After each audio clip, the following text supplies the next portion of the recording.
مستفيدين. وحتى بالنسبة للهيئات المسؤولة عن المجال ده، لأنه لا يجب أن يهتموا بالمتاحف فعليا لازم. المتاحف المتخصصة هي، لأنه هي التي تؤدي إلى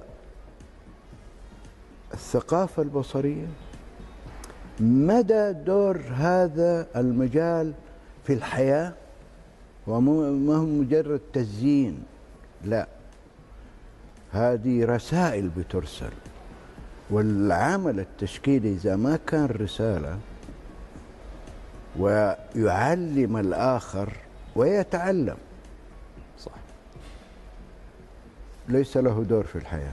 أكيد ما له دور. طب الدكتور اليوم، الدكتور فؤاد والأكاديمي كذلك، وش تقول عن الحركة التشكيلية المعاصرة الآن في الحقيقة الحراك التشكيلي جميل وحراك قوي، لكن يجب أن نحاول أن نستفيد من هذا الحراك.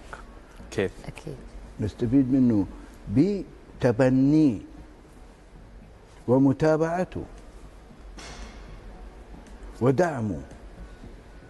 طب اليوم فيها جمعيات كثيرة تتبنى فنانين، وهي جمعيات تحتاج إلى دعم. الله، يعني أنت تتكلم جمعيات تحتاج إلى دعم من قبل الفنانين، من قبل الهيئات المسؤولة عن صح. هذا الدولة الآن مهيئة كل شيء، صحيح، وبتدعم كل شيء، لكن أين نحن من هذا؟ الحقيقة إحنا كأننا بعيد، لكن يجب أن يكون لنا دور، ونجب أن نستفيد مما تهيئ الدولة في هذا المجال. الدولة طيب، الحقيقة بتدعم في كل المجالات ومنها المجال التشكيلي. طيب على طاري المجال التشكيلي ودعمه، الله يعطيهم العافية، أنت اليوم كدكتور ما شاء الله تبارك الله فنان، وش طقوسك في الرسم؟ كيف تدخل مرحلة الإبداع في الرسم؟ أنا مشكلتي أكاديمية، يعني أنا حتى دخلت هذا المجال ترى تعليمي.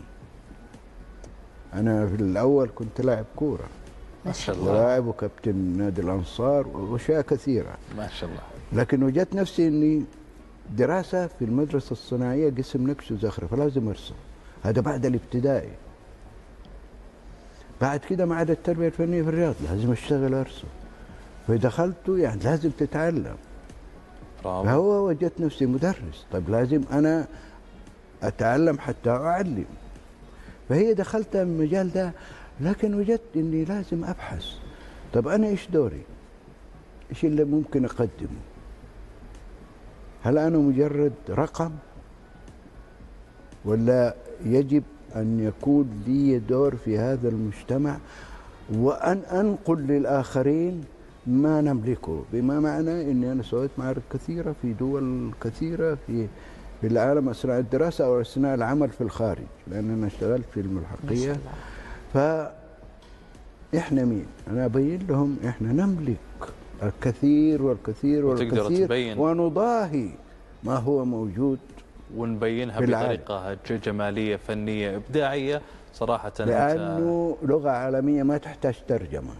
أنت يعني اللوحة تستطيع أن تقدم ما يقدمه كتب، لأن الكتب لو ترجمت بعض الترجمات ما توصل المفهوم الحقيقي. صحيح. لكن اللوحة تصل أسرع من أي كلمة كان. حواسك كلها تنجذب وتفهم وتدرك جميع ما وجد في هذا التفصيل من اللوحات الفنية. يعني صراحة دكتور أنت ما شاء الله تبارك الله قصة نجاح وقصة كفاح في شتى في العدة مجالات، فالله يعطيك ألف ألف عافية إن شاء الله. فرحانين بتواجدك اليوم، وأنا شاكر لكم وشاكر هذا اللقاء. أبدا، شكرا لكم مشاهدين. نشكر الفنان التشكيل الكبير الدكتور فؤاد طه مغربل، وأكيد أنه كان كابتن في يوم من الأيام، الله يعطيك ألف عافية، وكذلك كون كابتن قائد في مجالاته اللي يشتغل فيها.